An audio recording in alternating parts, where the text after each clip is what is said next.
A stranger came to my porch just as the first light brushed across the fields, his breath unsteady, as if he'd walked a long way through the night. He spoke my mother's name with a quiet certainty that froze me where I stood. And then he asked about the woman buried beside her, a grave no one in my family ever discussed. The words barely settled in the cold morning air before something inside me shifted, quietly, but enough to rattle the bones of the day. The stranger pulled in a long breath, as though he could taste the past on the wind. His coat was damp with mist, the hem darkened by dew. I didn't recognize him, not from town, not from any story my mother ever told. He looked like someone who had spent the night running from a memory he wasn't ready to face. The porch boards under his boots creaked like they remembered a weight similar to his, long ago. I should have asked who he was, where he came from, why my mother's name sounded like a prayer on his tongue. But instead, I stood there, barefoot, half awake, feeling something cold move across my chest. No one said her name anymore. My mother had been gone 5 years, buried behind the farmhouse, beside someone's grave held no letters, no flowers, no history. A stone worn smooth by weather and silence. The woman no one talked about. The woman I had learned to pretend wasn't there. The stranger lifted his eyes to mine. They were raw around the edges, red from lack of sleep or something heavier. "Please," he said, voice trembling just enough to betray what he'd been carrying. "Take me to her." He meant the other woman, the one we erased. I didn't know why my hands felt cold. Maybe because no one had ever asked that before. Not in all the years since the stone was placed. Not even when my mother was alive. For a moment, I thought about closing the door, pretending he had the wrong house, the wrong field, the wrong life. But he stood there like someone who had finally reached the end of a long, punishing road.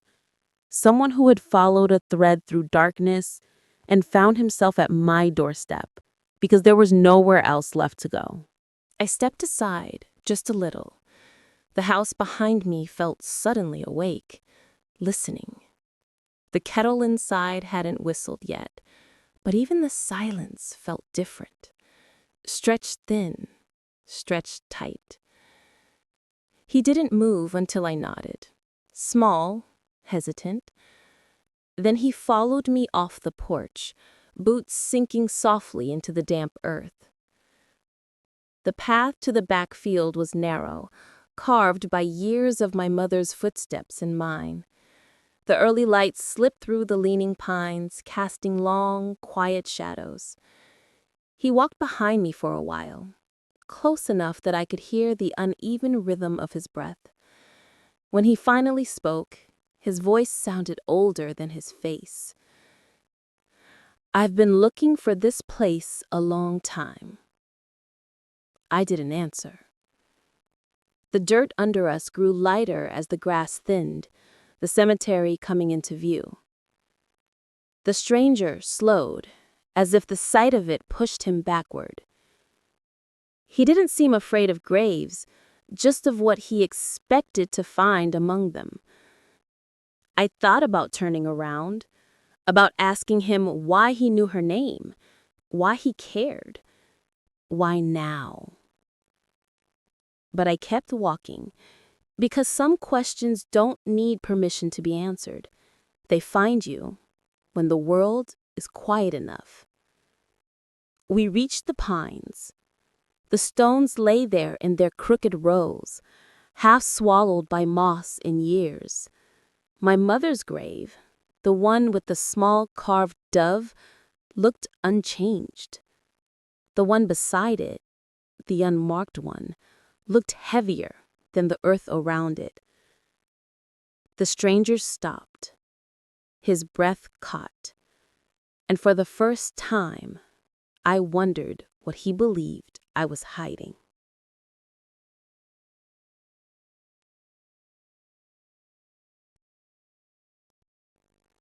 He knelt slowly beside the unmarked stone, careful not to let his knees disturb the moss that had grown over it like a protective blanket. His hands hovered over the dirt for a moment, then fell into his lap. He didn't touch it, not the stone, not the ground, like he was afraid that even a breath could awaken something that had been sleeping for decades. The morning light had shifted. Shadows retreated from the leaning pines, revealing the graves in uneven rows. The air smelt faintly of wet earth, old wood, and the last traces of frost clinging to the grass. It should have felt peaceful, but it didn't. It never felt peaceful. He whispered a name, one I had never heard before, soft, reverent, fragile. I asked him how he knew her, but he didn't answer. His gaze remained fixed on the stone, tracing invisible lines in the dirt. I felt my pulse quicken. The wind moved through the pines, making the shadows sway across the graves like quiet dancers. He seemed to shrink into them, smaller than the man I saw on the porch. Finally, after what felt like a long suspended moment, he exhaled. "I traveled across states to find this place," he said. The words were almost a whisper, trembling, yes, but deliberate. They hung between the stones, heavier than the soil beneath our feet. I wanted to ask why. Why all the way here? Why now? But the questions felt wrong. I had a sense that asking too soon would shatter something delicate, something he was holding together by sheer will. He rose slowly, brushing the damp sleeves of his coat against his thighs. The effort made him waver, unsteady, but there was a quiet determination in the set of his shoulders. He turned to me for the first time, eyes still glimmering with unspent emotion. He thought it would be easier, he said, but he didn't finish. And I didn't push, because sometimes the weight you carry isn't meant to be lightened by words. It's meant to be shared in silence. The unmarked stone beneath the moss didn't give anything away. No inscription, no dates, only the faint indentations where letters might have been carved and then removed. A name erased, a history folded over itself and buried. It made the air feel colder than it should have, though the sun was climbing higher. He looked away from the stone then, just for a moment, toward the rolling fields beyond the cemetery. There was something distant in his gaze, like he remembered a place that no longer existed, or perhaps a person who no longer could. "Did anyone else know?"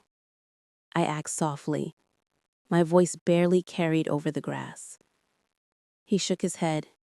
His shoulders hunched slightly, the way someone does when trying to make themselves invisible. I thought I was the only one. I realized then that his fear wasn't of the grave itself. It was of the truth buried there, of what had been done to protect it, of the consequences that might still linger, hidden behind quiet doors in this town. The wind shifted again. The pines creaked. Somewhere behind us, a crow's wings beat against the sky, quick and harsh. I flinched at the sound. He didn't. Instead, he stepped closer to the stone. His hands tightened into fists at his sides. For a moment, I thought he might touch it, But he didn't. He only stared, head tilted, breathing shallow, as if the act of looking was enough. "You should have known," he murmured. I didn't respond. How could I? The truth was folded into my mother's silence, my childhood memories, and now the strange, trembling presence of a man who claimed to have known her long before I did. We stayed there a while longer, neither of us moving much, just breathing alongside the quiet of the cemetery. The sun rose higher, illuminating the field in weak gold, but the stone remained cold, unyielding, secretive. Finally, he looked at me, and in that glance I understood a little of what had brought him all this way. The search wasn't for vengeance. It wasn't even for answers, not yet. It was for acknowledgement. A name once spoken, even if only by him. A memory once remembered, even if the world had chosen to forget. He turned toward the field again, boots pressing into the soft earth, and I could see the weight in his shoulders, the lines of a man who had carried years of absence like a second skin. I wondered what could bring someone so far, only to fear the truth they came seeking. And I realized that, whatever it was, the grave beside my mother's was only the beginning. Back inside the house, the smell of old wood and faint mothballs clung to everything. I closed the door behind us, but the sound felt loud, too loud, like it echoed into corners that had been quiet for decades. The stranger sat at the kitchen table, hands clasped together, eyes flicking around the room, taking it all in, without touching a single thing.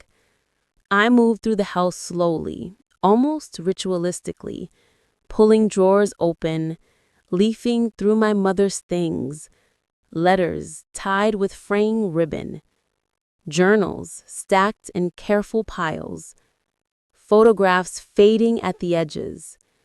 Everything smelled like her, like damp pages and perfume tucked into hidden pockets. But the more I searched, the more I realized how little there was to find. Some pieces of her life have been removed, not misplaced, not lost, removed. Photos of her smiling alone, letters she'd written and never sent, notes in her careful handwriting, all curated, edited, sanitized. Every trace of the woman buried beside her seemed to have been scrubbed from existence. The stranger didn't speak. He only watched. His presence filled the kitchen with a quiet tension, as though he was waiting for me to find something, but I didn't know what. Finally, I asked the question, my voice soft, almost afraid. Who was she? He didn't answer right away. He just stared at the table, as if reading it for hidden messages, as if the wood itself held secrets. Then, finally, he said something so simple, so devastating in its brevity, that I almost dropped the journal I was holding. "She saved my life once." The words hung in the air, heavier than any accusation or confession could be. My mother's voice, or rather her absence, echoed through them. How could someone so vital to another person's survival be so completely erased from the history of the life I thought I knew? I sank into a chair, fumbling with the photograph of my mother as a young woman. There she was, the same gentle smile, the same distant eyes that always seemed to be holding something back. And somewhere beneath it, beneath every careful image, the presence of the other woman always beside her in those old memories, but never acknowledged. The stranger watched me struggle with the photograph, But he didn't offer a single word of guidance. Instead, his eyes betrayed the weight he had carried for years, the fear, the hope, the relief that he had finally found this place. I wanted to ask more. How? Why? But it felt wrong, like pulling a thread that might unravel everything he had protected, everything my mother had protected.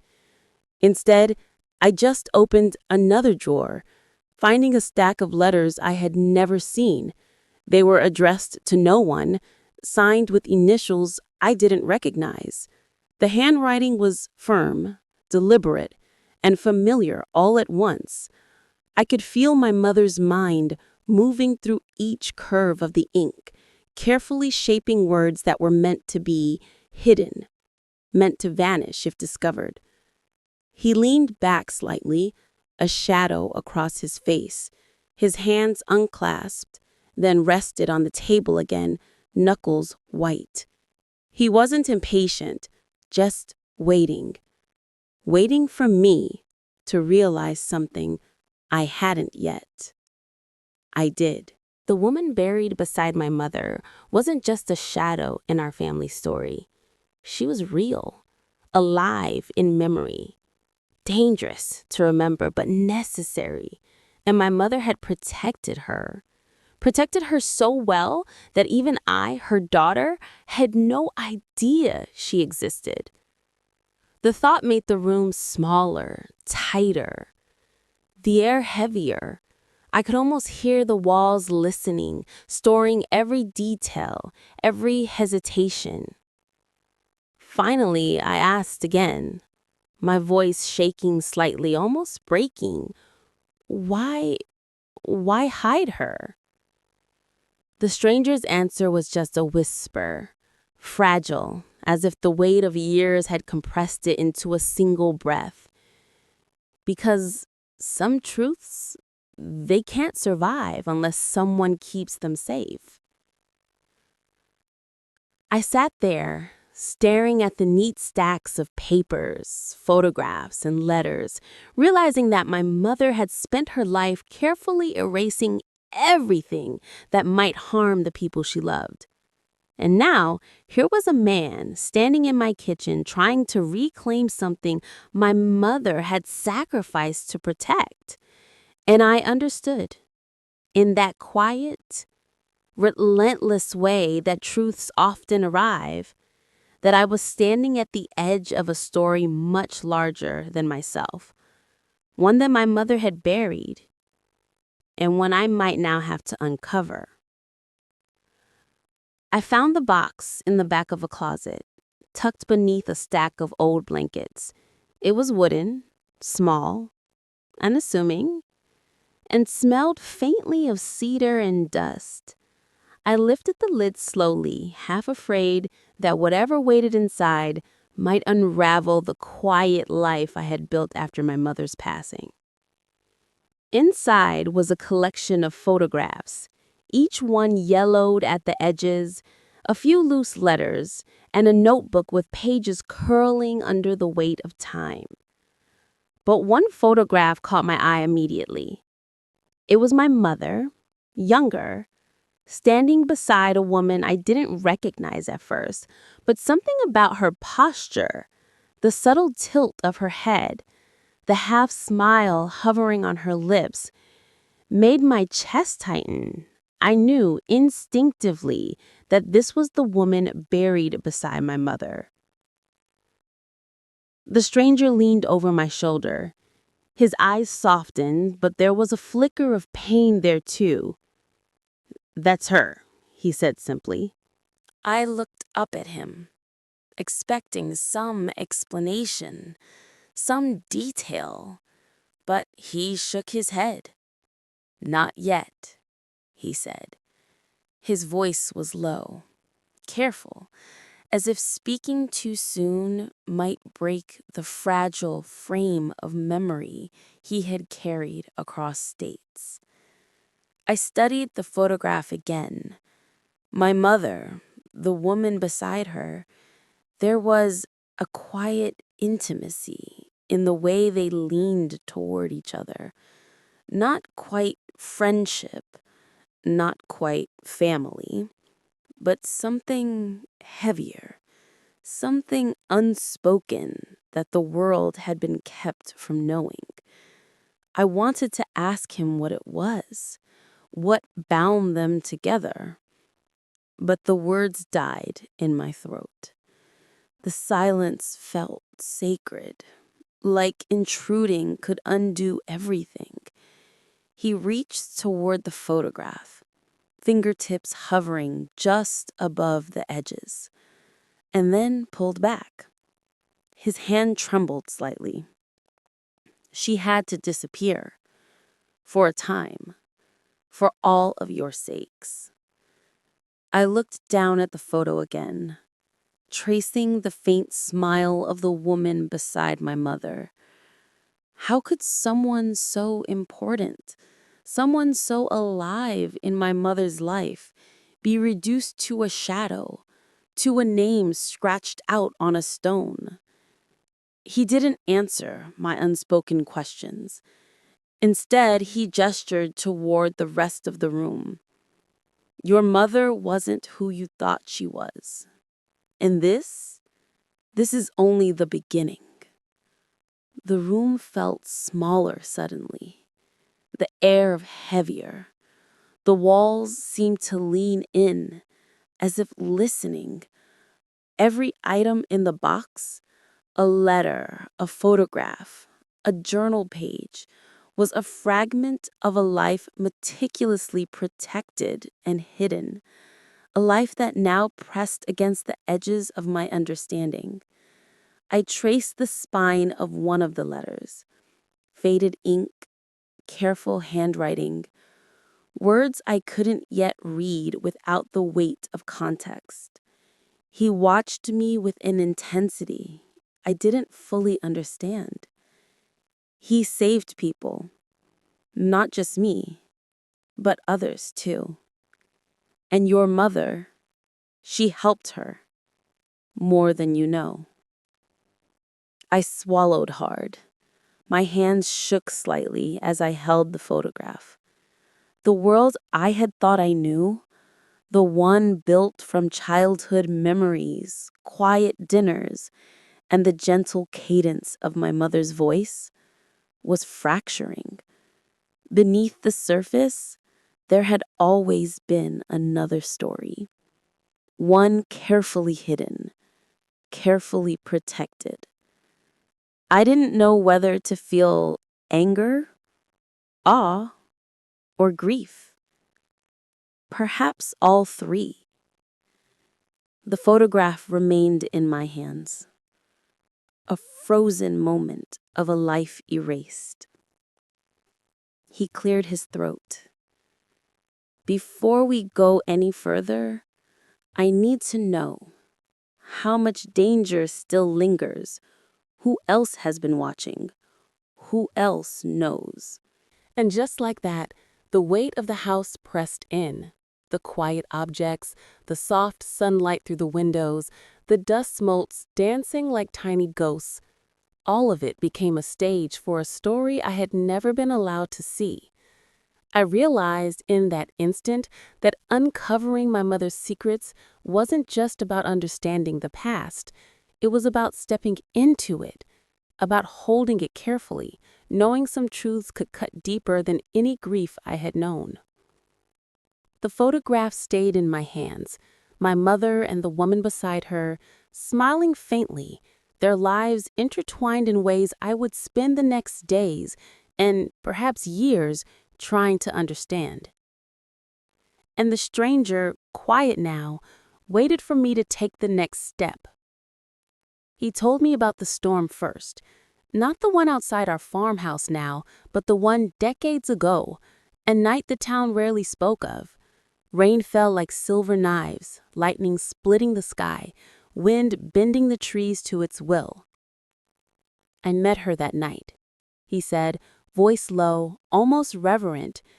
She found me in the mill yard, an abandoned shed. I had nowhere to bow, and she just took me in. I listened, the kitchen quiet, except for the hum of the refrigerator and the distant crow calling from the edge of the fields.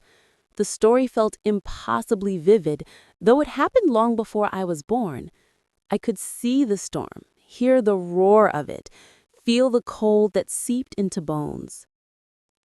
He paused as if choosing his next words with care. Your mother was there too.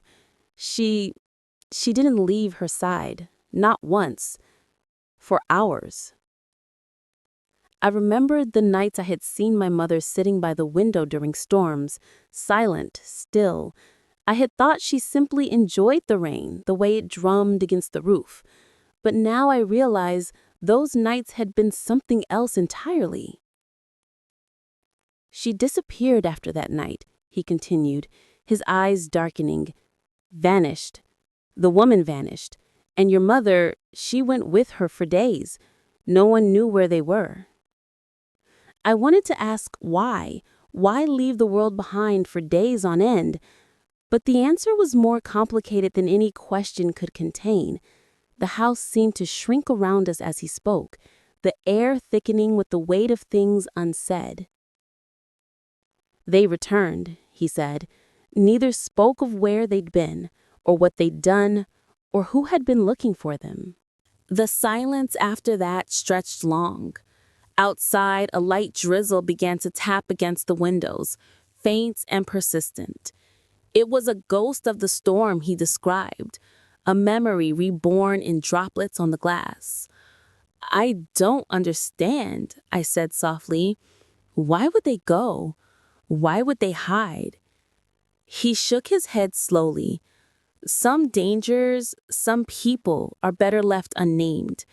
Some truths are too heavy to carry openly.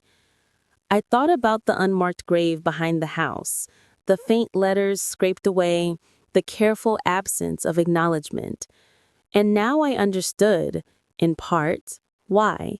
Protection, fear, love folded into secrecy.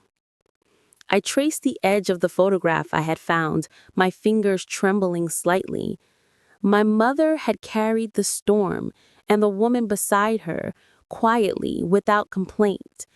She had protected not only the stranger who now sat in my kitchen, but countless others I would never know. He looked at me, his expression unreadable.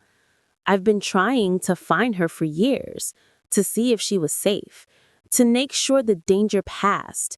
But some things, some people, never truly disappear. I felt a chill run through me, not just from the story, but from the realization that my mother had lived in quiet defiance of a world that could have destroyed them both, that her silence had been a shield, and now, decades later, the shield was my inheritance. I didn't know whether to feel awe or despair, perhaps both. The stranger's words, the storm, the vanished woman, it all pressed down like rain on my chest. I thought about the fields, the leaning pines, the cemetery behind the house. Every place held fragments of their lives, fragments I had never noticed. Were they afraid? I asked finally, barely above a whisper. He looked at me then, really looked at me, as if weighing the question against decades of memory. He said they were brave, brave in ways most people never understand. But yes, they were afraid, afraid of what the world could do if it ever found them. The kitchen grew quiet again. The drizzle outside was steady now, tapping a rhythm against the roof, against the glass, against the silence. I realized that fear had been a constant companion for both women, and my mother had carried it silently as she carried her secrets. The stranger leaned back, gaze distant, and that storm, he said, voice almost breaking, was the beginning of everything. I sat there, holding the photograph, listening to the rain, understanding finally that some stories didn't end.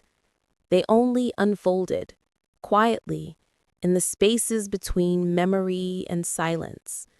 and the shadows behind the people we think we know. I went back to the cemetery alone. The morning was crisp, the sun pale, and the mist still clinging to the grass like it didn't want to leave. I moved carefully between the leaning pines, boots pressing softly into the damp earth, until I reached the unmarked grave again. Something felt different this time. The stone seemed smaller, more fragile, like it was holding back a secret it had been forced to contain for decades. I knelt down, tracing my fingers over the smooth surface, letting the cold seep through the fabric of my jeans and into my skin. And then I saw it. Faint marks beneath the stone. Scratches, shallow but deliberate. The remnants of letters someone had carved and then erased. A name had been there once. Someone had wanted her remembered, and someone had wanted her forgotten. I crouched lower, feeling the weight of history press into my shoulders. The air around me had grown colder, though the sun had risen fully over the fields. I could hear the distant hum of life in town, birds calling across the empty fields. But here in the cemetery, the world felt paused, holding its breath. He arrived without announcement. The sound of boots on grass was softer than I expected. He knelt beside me, eyes widening slightly as he saw what I had discovered. "You found it," he whispered. I nodded. "Someone didn't want her identified," I said. My voice barely carried. He swallowed. The shadows under his eyes deepened. "I thought that threat had ended years ago," he said. His hands trembled slightly as he rested them on his knees. "But that suggests otherwise." I felt a cold shiver run down my spine. The thought that the danger my mother had lived under might still exist, still watch, still wait. It was heavy, tangible, like the earth pressing against the stone. He bent closer, tracing the faint marks with his finger without touching the stone.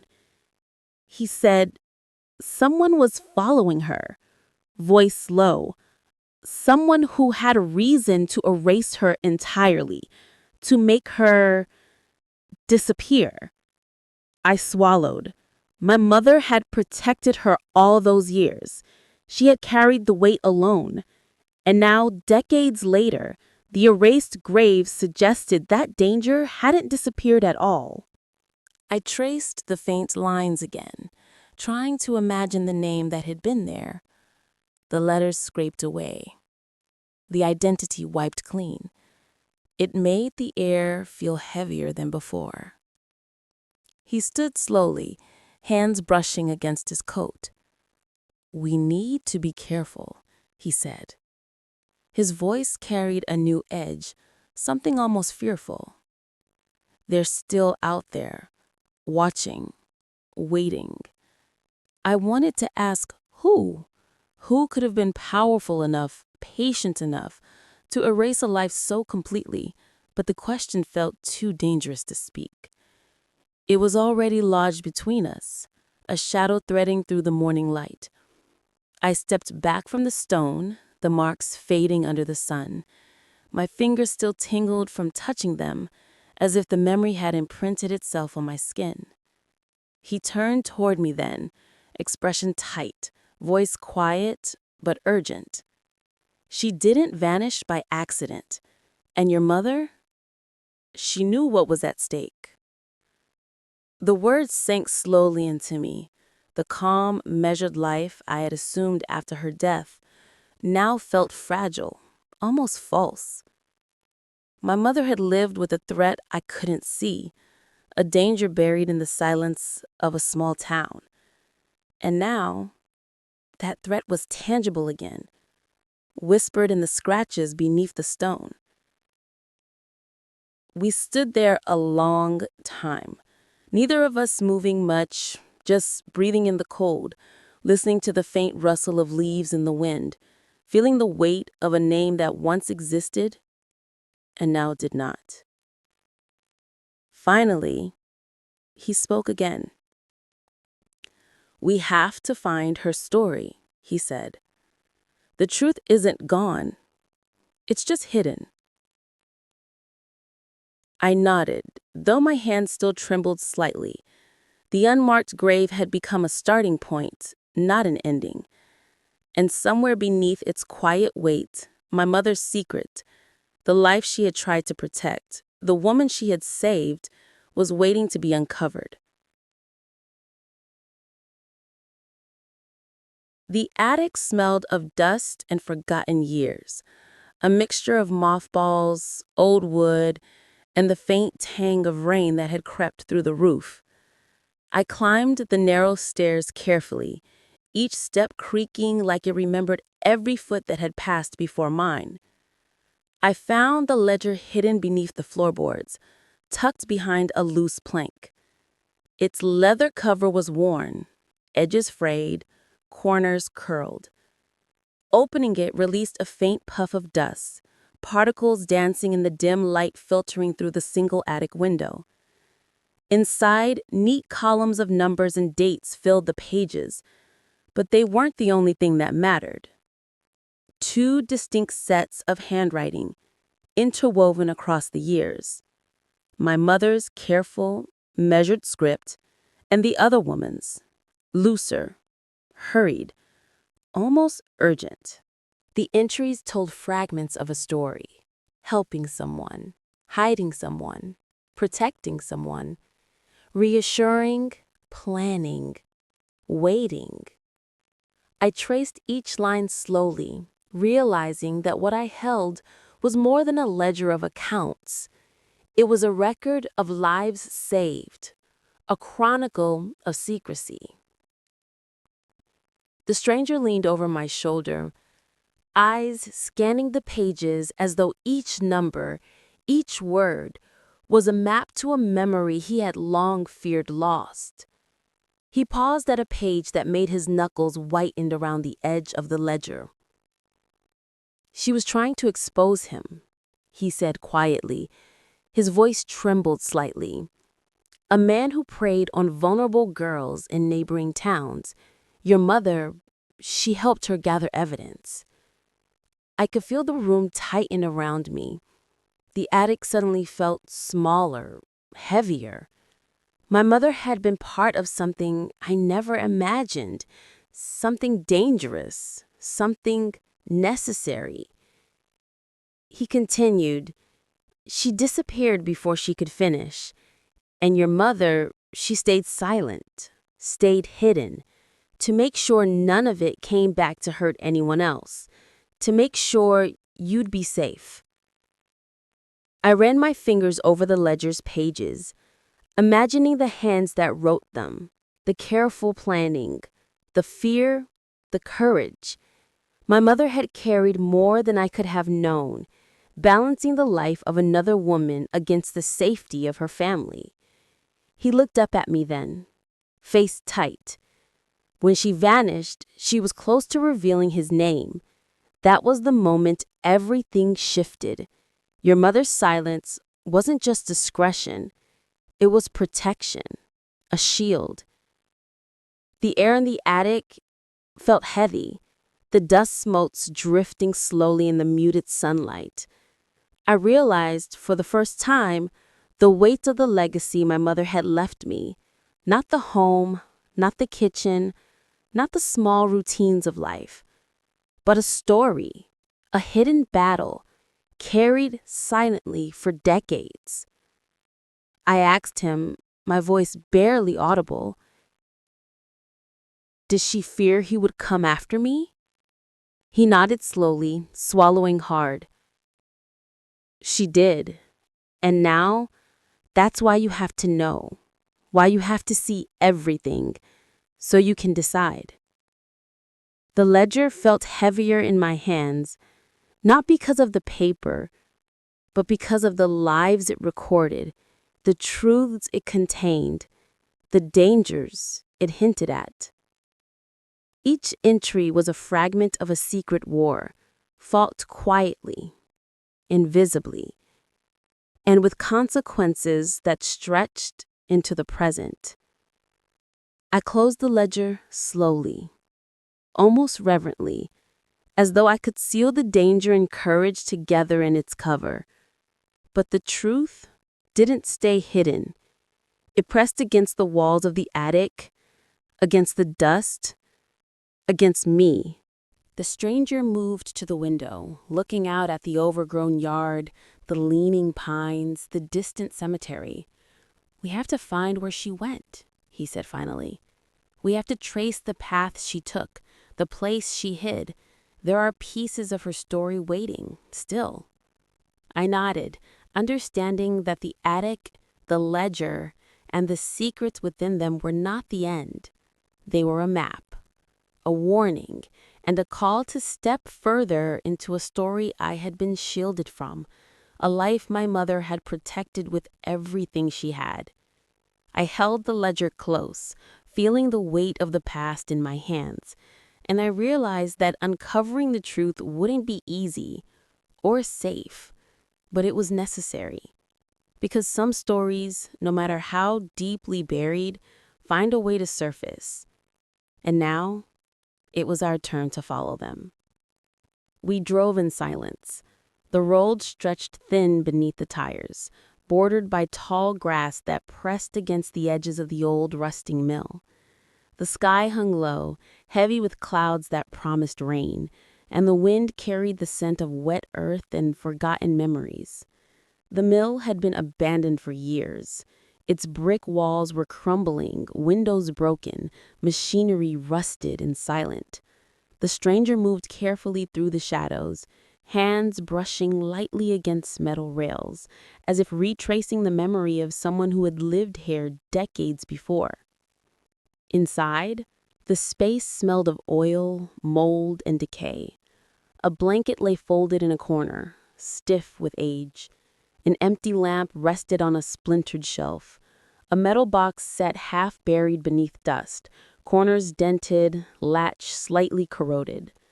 I knelt beside it, lifting the lid with a quiet caution.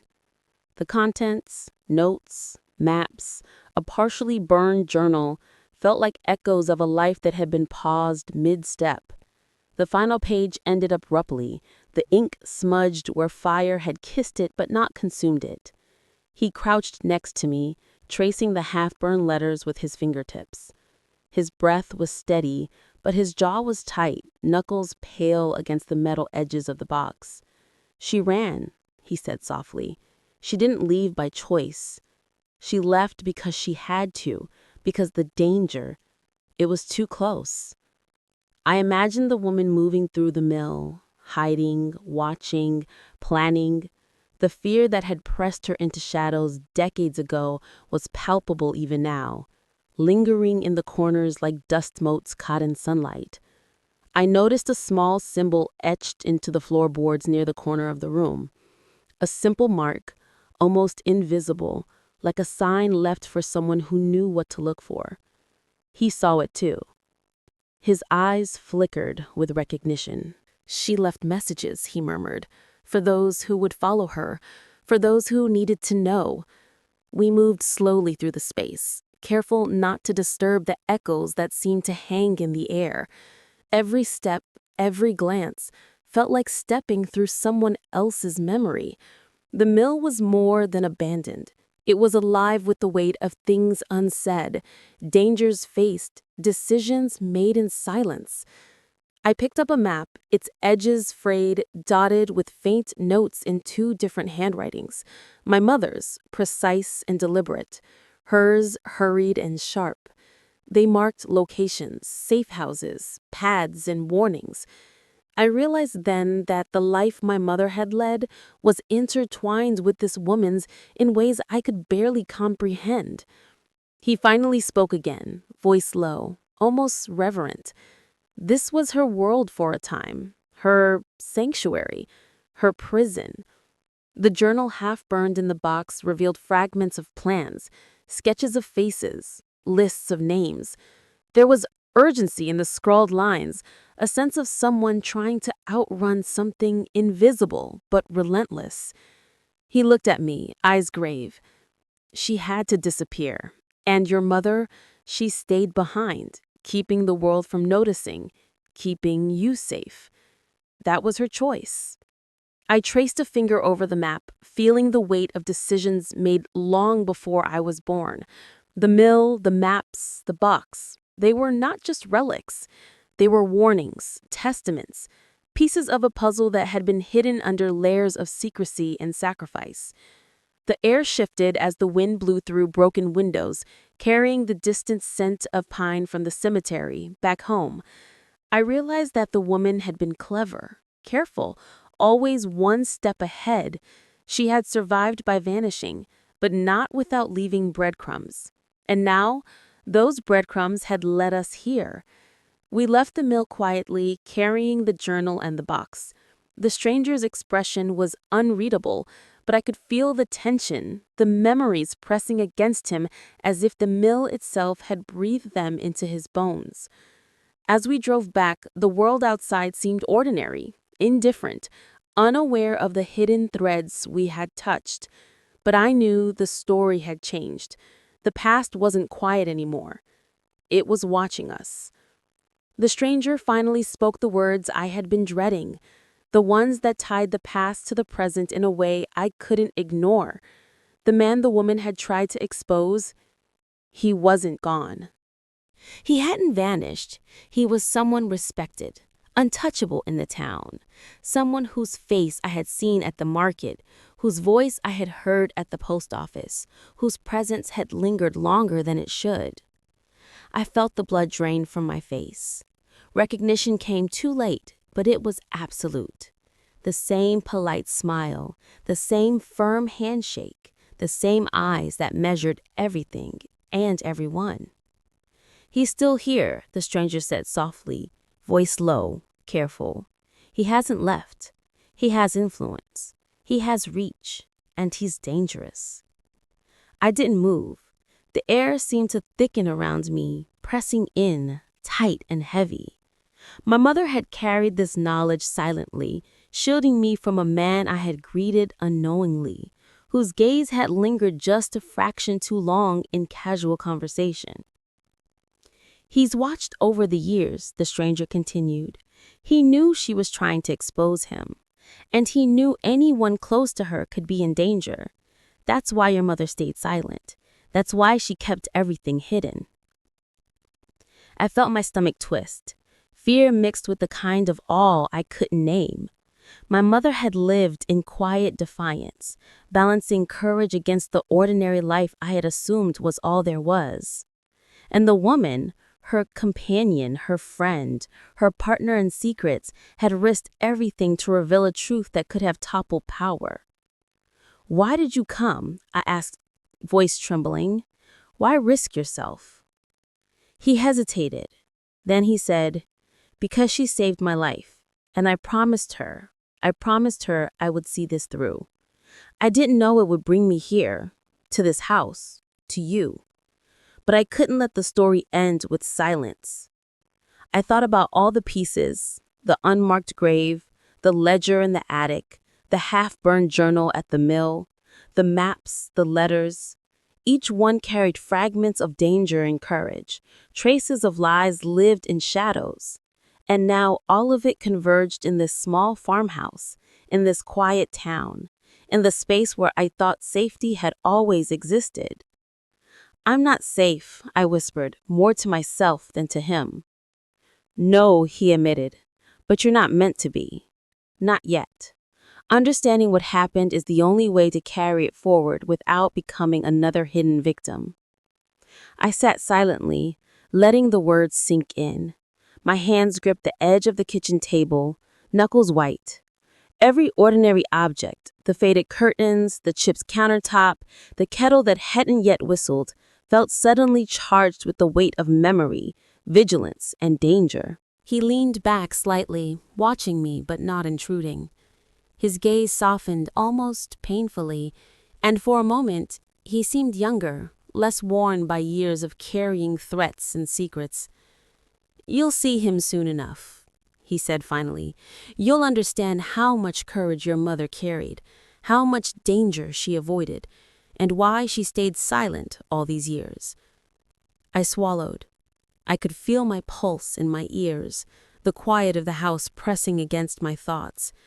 Recognition of the man, of the danger, made the past pulse like a living thing in the present. "Will he know we're looking?" I asked, voice low. "Perhaps," he said. "Perhaps not. But he will know eventually, and when he does, we need to be ready." The wind shifted outside, rattling the panes of glass in the kitchen window. The room felt smaller, heavier, the sunlight dimmed by clouds that had gathered without notice. And in that moment, I understood. The story my mother had carried was not just hers, it was mine now, woven into the air I breathed, the land I walked, the life I had thought was safe. He looked at me one last time before rising, a quiet tension in every movement. "The past isn't buried," he said softly. "It's waiting. And now, so are we." I sat at the table, heart hammering, staring at the faint outlines of sunlight on the floorboards. The weight of truth, danger, and sacrifice pressed down like the pines outside, unmoving, inevitable, and alive. And I realized that understanding was only the first step. The rest would require courage I wasn't sure I had yet. Back home, the house was quiet in a way that felt unnatural after all the revelations. The walls seemed to hold their breath, and the floors creaked only when I shifted my weight. I moved toward my mother's dresser, a piece of furniture I had opened countless times without thought, and that morning, something compelled me to check one final drawer. There, tucked beneath the bottom layer, was a folded letter. Its paper was yellowed, edges soft from age, and the familiar scent of her perfume lingered faintly. I unfolded it carefully, almost afraid to disturb the words she had left behind.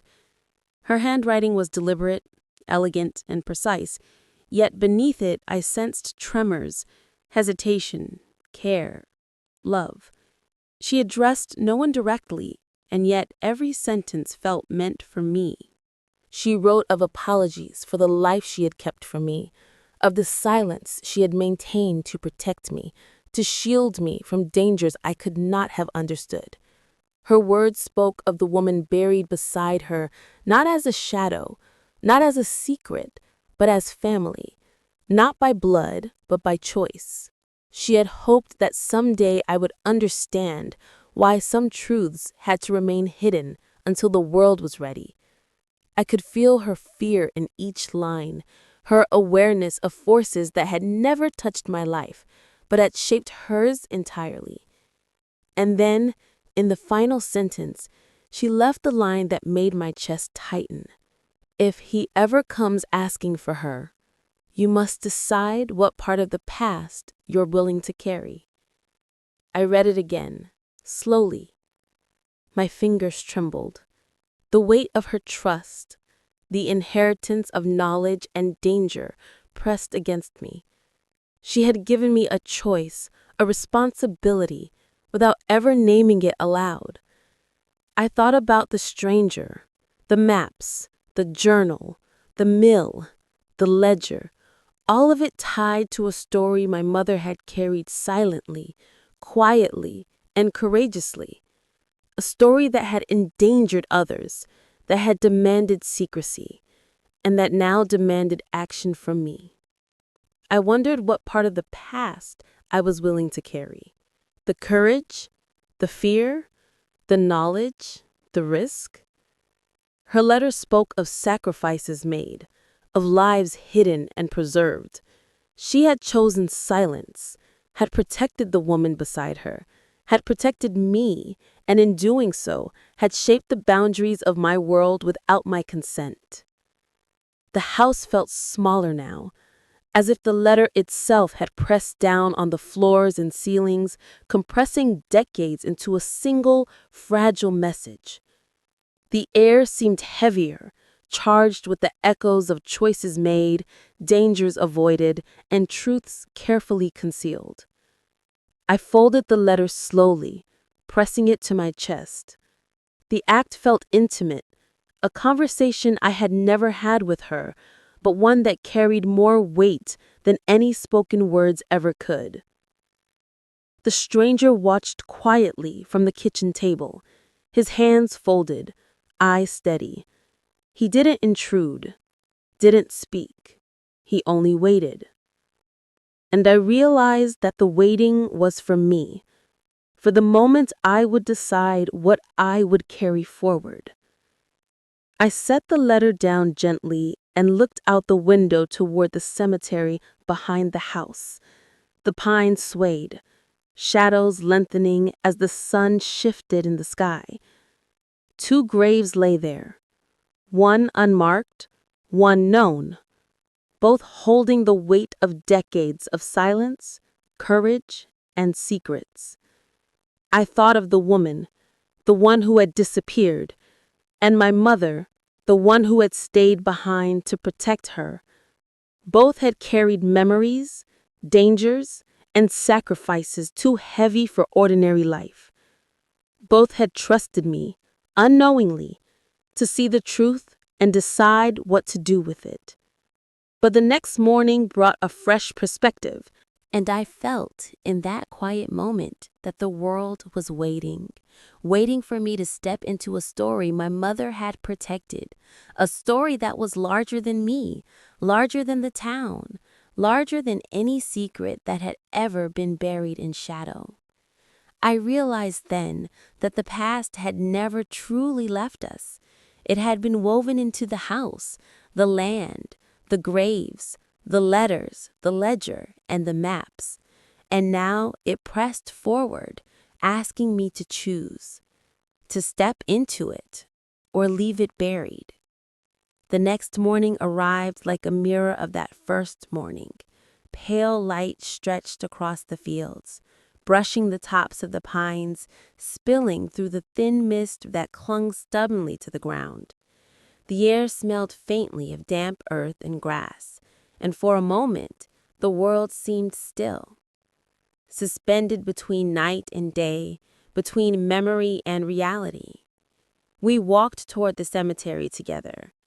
The stranger's steps were quiet, measured, his eyes tracing the lean of the trees, the tilt of the stones. I followed behind, heart tight, carrying the weight of letters, journals, photographs, and the knowledge my mother had left me.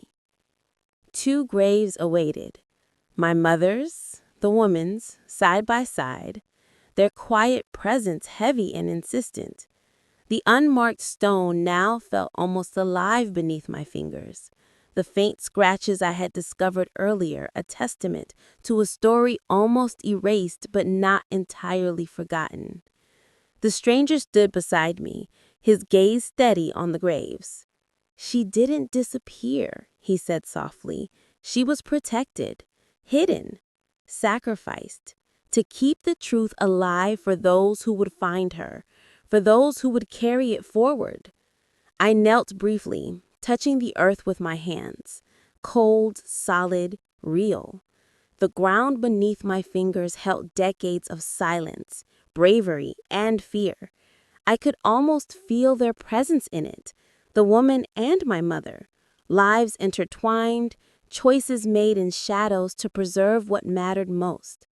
"What will you do now?" the stranger asked quietly. His voice was calm, patient, waiting for the decision that had been mine since I found the letter beneath my mother's dresser. I didn't answer immediately. I studied the graves, the delicate balance of memory and absence, the invisible threads that had connected all of us across decades. The woman's life had been hidden, erased in some ways but preserved in others. My mother's choices had kept her alive in secret, had kept me safe, and had handed me a story that demanded careful attention. I realized then that truth was not a single moment. It was a thread, fragile and dangerous, running through lives, decisions, and sacrifices. My mother had carried it silently. I had now inherited it. The sun rose slowly over the pines, spilling warm light across the gravestones, illuminating the field in gold in shadow. Dust motes danced in the sunbeams, and for a brief moment, the cemetery felt like it was breathing, alive with stories that could finally be told. I stood, brushing the earth from my hands, and met the stranger's eyes. There was understanding there, a recognition of shared responsibility. I would carry it forward. I would honor what had been protected, what had been hidden, and what had been sacrificed.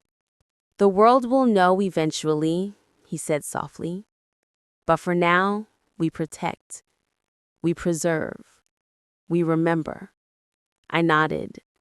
The choice had been mine all along, to let the story stay buried, like my mother had wished, or to step into it, bring fragments to light, and honor the lives intertwined with courage, danger, and love.